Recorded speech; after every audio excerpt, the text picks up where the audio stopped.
أعوذ بالله من الشيطان الرجيم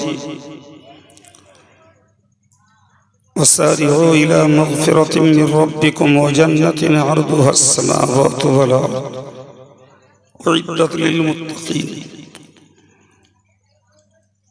صدق الله العظيم। সম্মানিত উলামায়ে কেরাম, জ্ঞান পিপাসু দিনদার ইমানদার শ্রোতা মণ্ডলী,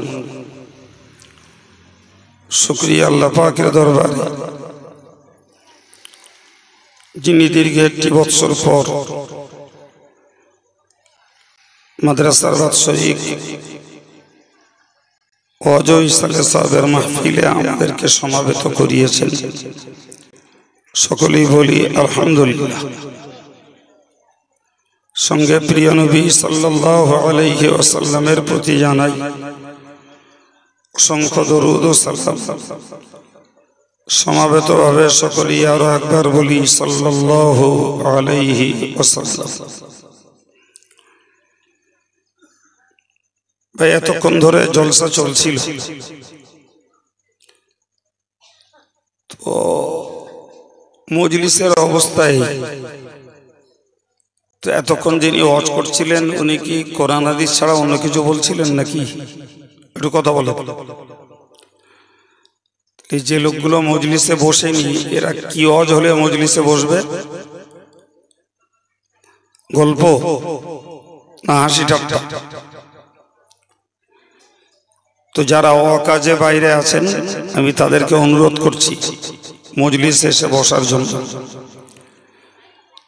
যারা বেকার বাইরে ঘুরছেন, যাদের কাজ আছে তাদের কথা আলাদা, কিন্তু যাদের কাজ নেই দয়া করে মজলিসটাতে বসুন।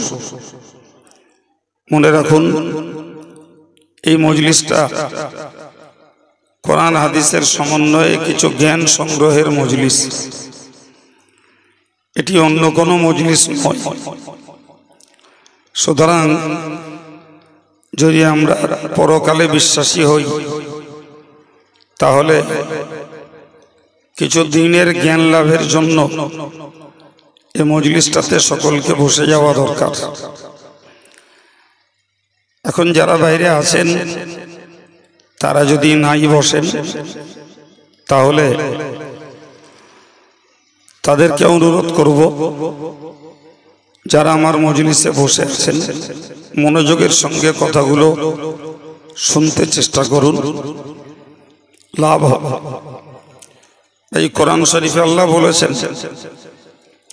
ফারিকুন ফিল জান্নাহ ও ফারিকুন ফিস সাঈদ।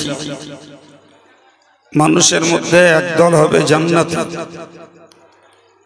আর একদল হবে জাহান্নামে। কোরআনের বক্তব্য। তো যারা জান্নাতে যাবে নিশ্চিত তাদের কিছু কর্মসূচি পালন করতে হবে, আবার যারা জাহান্নামে যাবে তারাও কিছু কর্মসূচি আল্লাহর হুকুমের বাইরে তারা পালন করবে।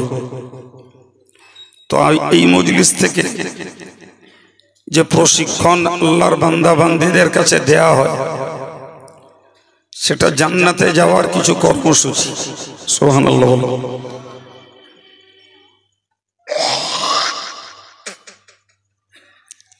সেটি জান্নাতে যাওয়ার কিছু কর্মসূচি এই মজলিস থেকে মানুষকে দেয়া হয়। যারা মজলিসটাতে বসেছেন আলহামদুলিল্লাহ, তারা সে কর্মসূচি কম বেশি পালন করে থাকেন। আরেকবার বলুন সুবহানাল্লাহ।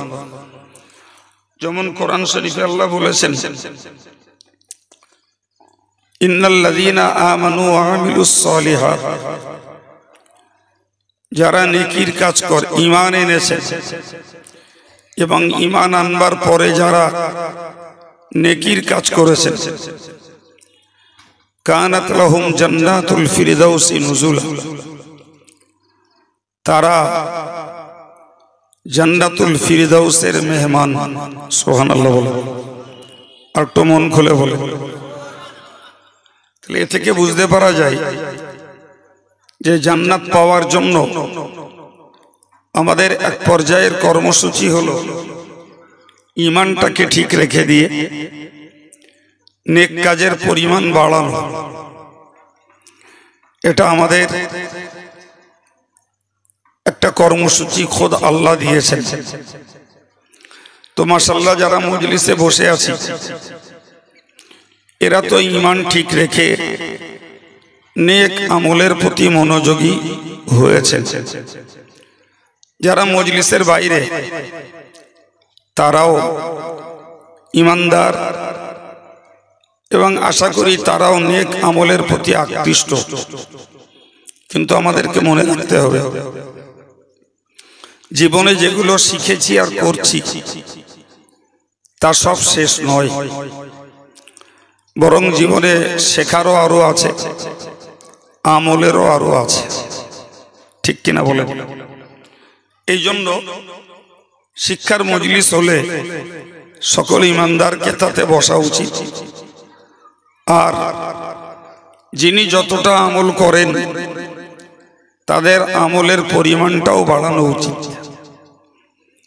উদাহরণস্বরূপ বলতে পারা যায়, ভাই আমরা যারা ঈমান নিয়ে এসেছি আমরা যারা ঈমান নিয়ে এসেছি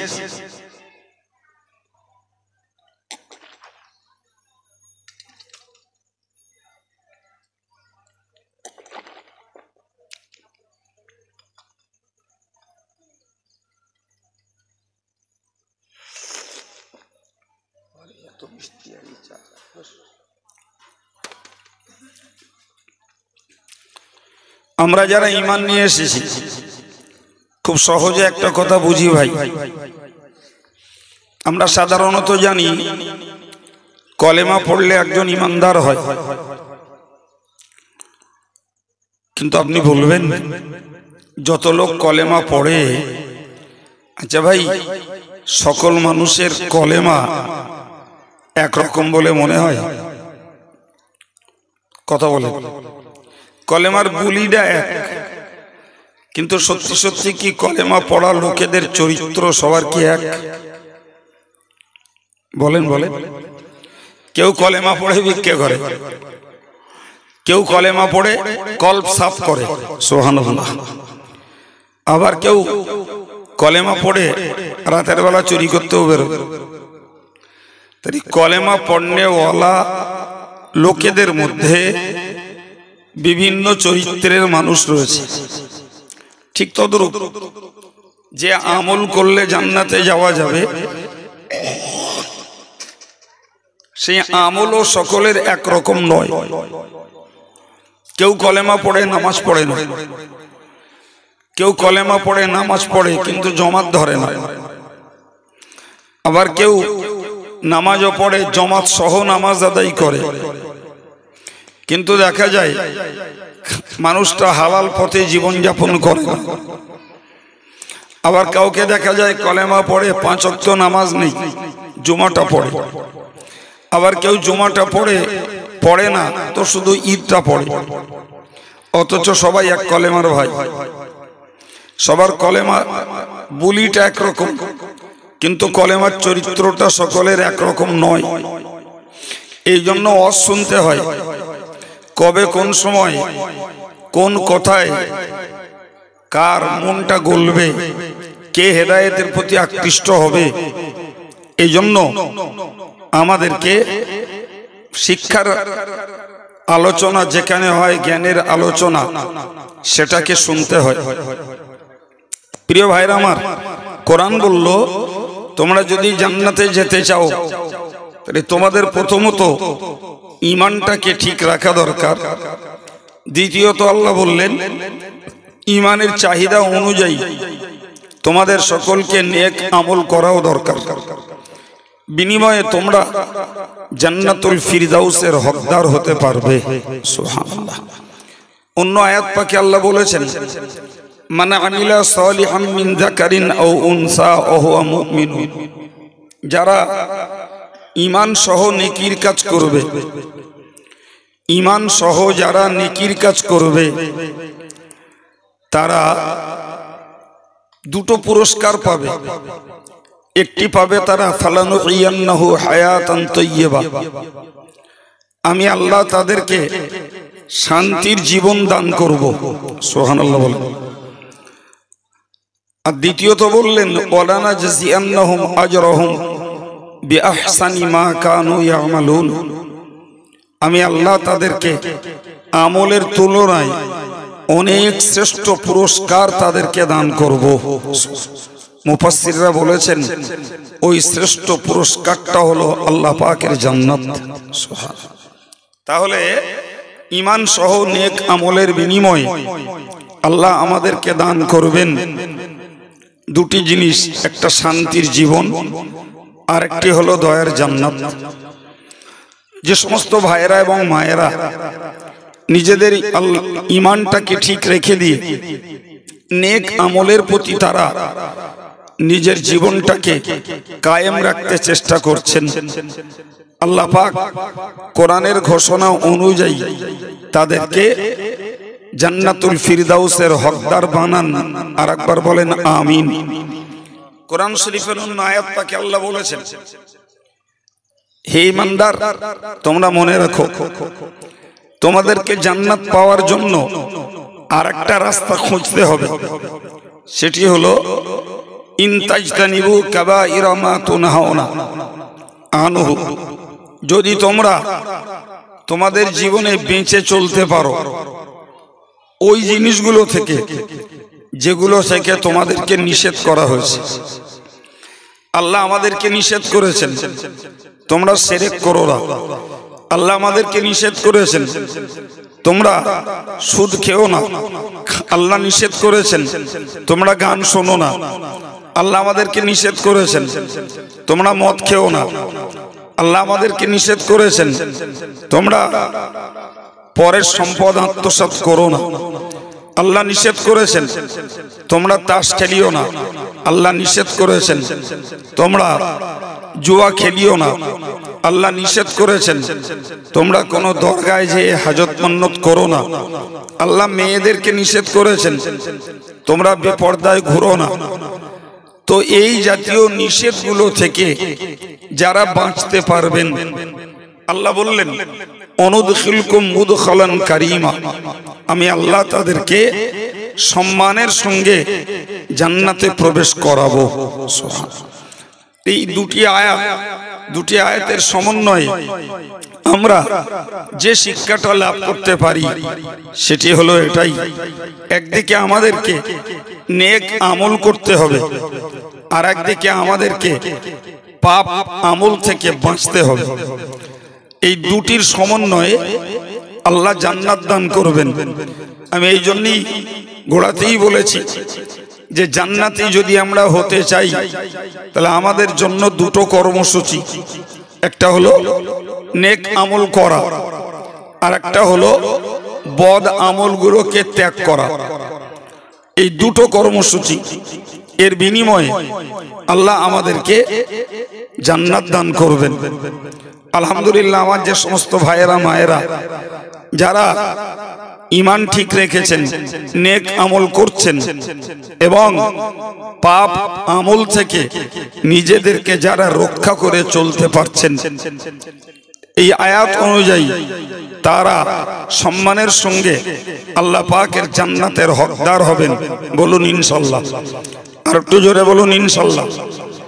কিন্তু ভাইরা আমার, যে সমস্ত মানুষগুলো ঈমান ঠিক রাখলো না, নেক আমলের প্রতি যারা আকৃষ্ট হলো না, উপরন্তু তারা পাপ আচরণের প্রতি আকৃষ্ট, পাপ কাজ করার প্রতি তারা খুব আগ্রহী, প্রিয় ভাইরা আমার, এরাই হলো নিজের নফসের গোলাম। কোরআন শরীফে আল্লাহ বলেছেন ওয়া আম্মা মান খাফা মাকাম রাব্বি, যারা তার রবকে ভয় করে, যারা আল্লাহকে ভয় করে, ওয়ানাহান নাফসা আনিল হাওয়া, এবং নিজের ইচ্ছাটাকে, নিজের নফসটাকে ইচ্ছা মতো চলা থেকে যারা বিরত রাখে, ফাইন্নাল জান্নাতা হিয়াল মাওয়া, আল্লাহ পাক তাদেরকেই জান্নাত ঠিকানা বানিয়ে দেবেন। সুবহানাল্লাহ। শর্ত কি? আল্লাহকে ভয় করতে হবে এবং নিজের নফসটাকে ইচ্ছা মতো চলার হাত থেকে রক্ষা করতে হবে। প্রিয় ভাইরা আমার, তো নিজের নফসকে যদি ইচ্ছা মতো চলা থেকে রক্ষা করতে হয় তাহলে আমাদেরকে একটা কথা শিখতে হবে। কোরআন বলেছে ইন্নান নাফসা লাআম্মারাতুম বিসসু, নিশ্চয়ই নফস সবথেকে বেশি মন্দ কাজের আদেশ করে। নাউজুবিল্লাহ বলে, আর একটু জোরে বলেন। তাহলে যে সমস্ত ভাইদের এবং মায়েদের ভিতরে মন্দ কাজের, পাপ কাজের আগ্রহ বেশি, তাহলে তাদেরকে বুঝতে হবে যে আমাদেরকে নফস ভুল পথে চালাচ্ছে। আমি দিব্য বুঝতে পারছি যে আমি পাপ কাজের প্রতি বেশি আকৃষ্ট, তার মানে কোরআনের কথা সত্য, যে কোরআন বলছে নফস তাদেরকে অন্যায় কাজের প্রতি বেশি করে নির্দেশ দেয়। তাহলে যে সমস্ত ছেলেরা মেয়েরা অন্যায় কাজের সঙ্গে বিজড়িত, তাদের প্রতি আমার দাবি যে আপনি আপনার নফসের গোলামি করছেন, নিজের ইচ্ছা মতো আপনি চলছেন, ফলে জান্নাতে যাওয়ার পথটা কঠিন হয়ে যাচ্ছে, কঠিন হচ্ছে। আমরা বিশ্বাসী জাতি বাবু, আমরা বিশ্বাস করি আমাদের ধর্ম বিশ্বাসের ধর্ম। বিশ্বাস যারা করেছে তারা হাতে নাতে কিছু না পেয়েও আল্লাহ রসুলের মহব্বতে তারা ঈমান আমলকে ঠিক রাখছেন। সুবহানাল্লাহ বলেন।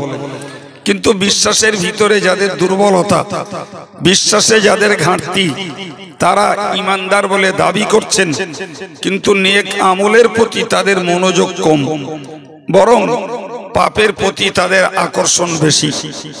অথচ নবী পাক সাল্লাল্লাহু আলাইহি ওয়াসাল্লাম বলেন, লা ইউমিনু আহাদুকুম, তোমরা ততক্ষণ কেউ ঈমানদার হতে পারবে না, হাত্তা ইয়াকুনা হাওয়াহু তাবান লিমা জিতু বি, যতক্ষণ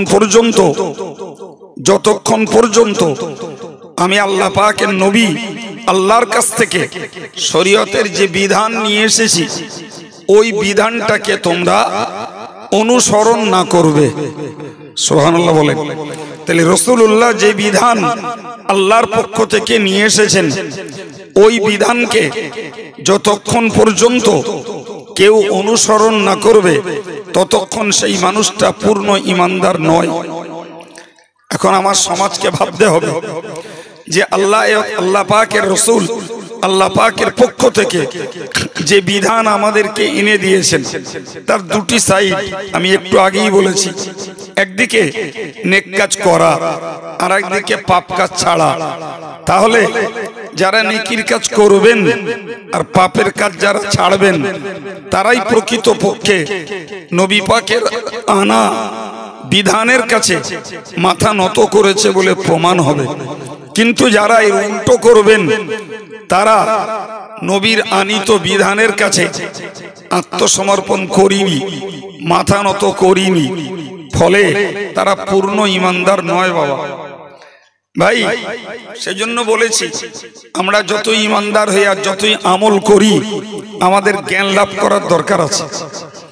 ভাই হাদিস পাকে এসেছে নবী সাল্লাল্লাহু আলাইহি ওয়াসাল্লাম বলেন, আসসালাতু ইলাস সালাত, এক নামাজ থেকে আরেক নামাজ, ওয়াল জুমাআতু ইলাল জুমআ, এক জুমা থেকে আরেক জুমা, ও রমাদানু ইলা রমাদান, এক রমজান থেকে আরেক রমজান।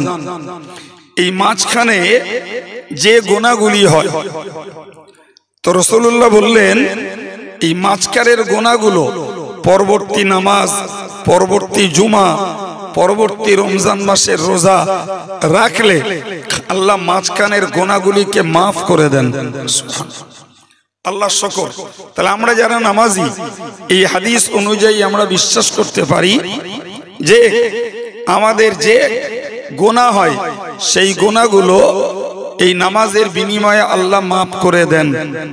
কিন্তু হাদিসে একটা শর্ত লাগানো আছে, সেই শর্তটা হলো ইজাজতুনিবাতিল কাবাইর, মানুষ যখন কবিরা গুনাহ থেকে বাঁচতে পারে, কবিরা গুনাহ থেকে মানুষ বেঁচে থাকে তখন তার মাঝখানের সগীরা গুনাহগুলো মাফ হয়ে যায়।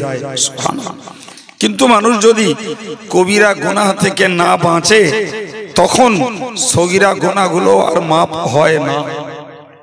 প্রিয় ভাইরা আমার, সুতরাং এই হাদিসগুলো থেকে আমাদেরকে শিক্ষা নিতে হয় যে আমরা শুধু নেকির কাজ করব না, সঙ্গে কবিরা গুনার কাজগুলো থেকে আমরা বাঁচব।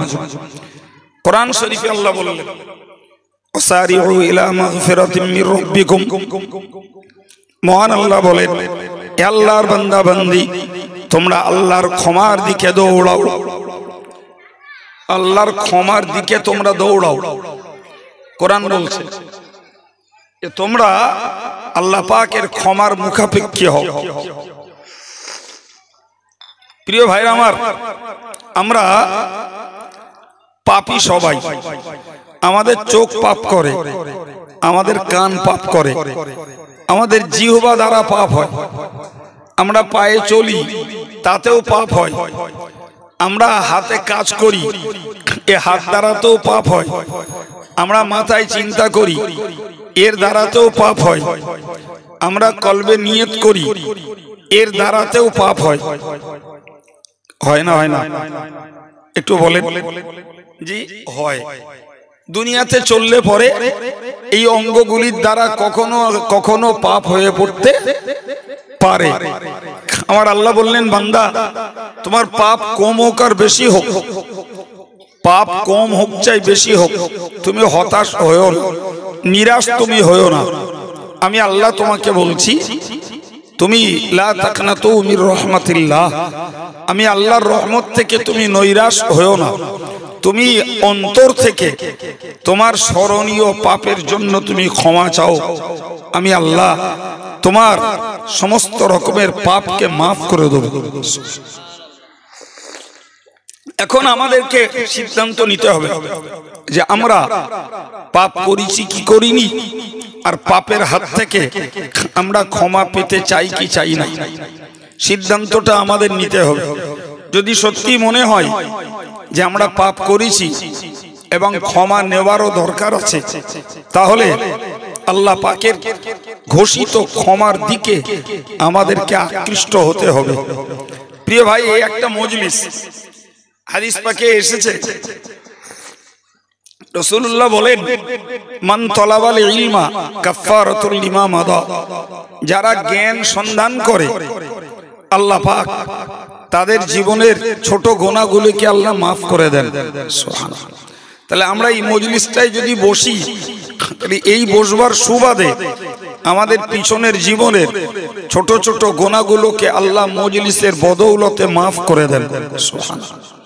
ভাই, এরপরে মনে করুন আমাদের কিছু বড় গুনাহ হয়ে রয়েছে, তো দেখা যায় যে এরকম মজলিসগুলোতে আমরা তওবা পড়ি, ইস্তেগফার পড়ি, আল্লাহ পাকের কাছে বড় গুনাহের জন্য আমরা মাফি চাই, ক্ষমা চাই। যদি আল্লাহ আমাদের তওবা পড়াকে কবুল করেন, তাহলে ছোট আর বড় সব রকমের গুনাহ এই মজলিসে বসার ওসিলাতে আল্লাহ আমাদেরকে মাফ করতে পারেন। কিন্তু বড় অবাক কাণ্ড যে আমরা এই জাতীয় মজলিসগুলোতে বসার লোক কম।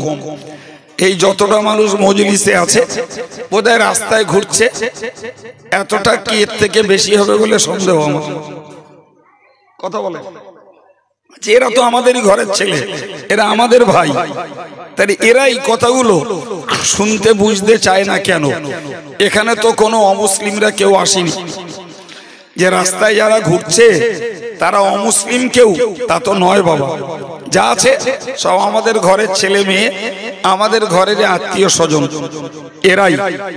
জি, তো আল্লাহ বললেন, ওয়াসারিউ ইলা মাগফিরাতিম মির রাব্বিকুম, তোমরা তোমাদের রবের ক্ষমার দিকে আকৃষ্ট হও, ক্ষমার দিকে দৌড়াও। তার মানে তোমরা আল্লাহ পাকের কাছে ক্ষমা চাইতে আশাবাদী হও, ক্ষমা নিতে আশাবাদী হও। কারণ বুঝুন ভাই, আমাদের নেকিটাও নেকির পাল্লায় উঠবে, পাপটাও পাপের পাল্লায় উঠবে। কোরআন বলেই দিয়েছে, ওয়ানাদউল মাওয়াজিনাল কিসত লিয়াউমিল কিয়ামাহ, আমি আল্লাহ কিয়ামতের দিনে ইনসাফের পাল্লা খাড়া করব, ন্যায় বিচারের মানদণ্ড খাড়া করব।